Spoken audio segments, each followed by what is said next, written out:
Then Pharisees and scribes came to Jesus from Jerusalem, saying, "Why do your disciples disobey the tradition of the elders? For they don't wash their hands when they eat bread."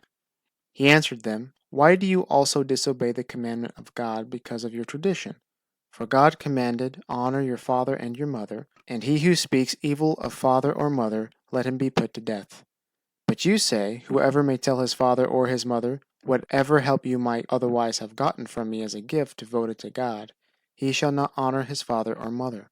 You have made the commandment of God void because of your tradition, you hypocrites. Well did Isaiah prophesy of you, saying, 'These people draw near to me with their mouth, and honor me with their lips, but their heart is far from me, and in vain do they worship me, teaching as doctrine rules made by men.'" He summoned the multitude and said to them, "Hear and understand. That which enters into the mouth doesn't defile the man, but that which proceeds out of his mouth, this defiles the man." Then the disciples came and said to him, "Do you know that the Pharisees were offended when they heard this saying?" But he answered, "Every plant which my heavenly Father didn't plant will be uprooted.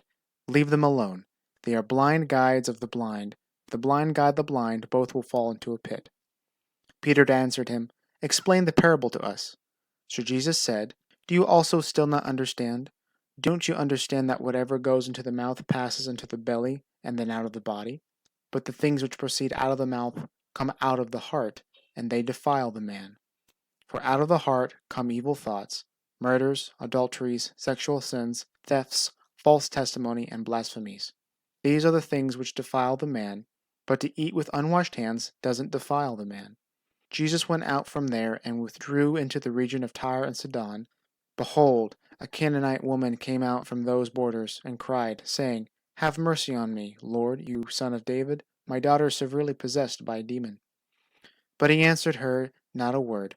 His disciples came and begged him, saying, "Send her away, for she cries after us." But he answered, "I wasn't sent to anyone but the lost sheep of the house of Israel." But she came and worshipped him, saying, "Lord, help me." But he answered, "It is not appropriate to take the children's bread and throw it to the dogs." But she said, "Yes, Lord, but even the dogs eat the crumbs which fall from their master's table." Then Jesus answered her, "Woman, great is your faith. Be it done to you even as you desire." And her daughter was healed from that hour. Jesus departed there and came near to the Sea of Galilee, and he went up into the mountain and sat there. Great multitudes came to him, having with them the lame, blind, mute, maimed, and many others, and they put them down at his feet. He healed them, so that the multitude wondered when they saw the mute speaking, the injured healed, the lame walking, and the blind seeing, and they glorified the God of Israel. Jesus summoned his disciples and said, "I have compassion on the multitude, because they continue with me now 3 days and have nothing to eat. I don't want to send them away fasting, or they might faint on the way." The disciples said to him, "Where should we get so many loaves in a deserted place as to satisfy so great a multitude?" Jesus said to them, "How many loaves do you have?" They said, "7 and a few small fish." He commanded the multitude to sit down on the ground, and he took the 7 loaves and the fish. He gave thanks and broke them, and gave to the disciples, and the disciples to the multitudes. They all ate and were filled. They took up 7 baskets full of the broken pieces that were left over. Those who ate were 4,000 men, besides women and children.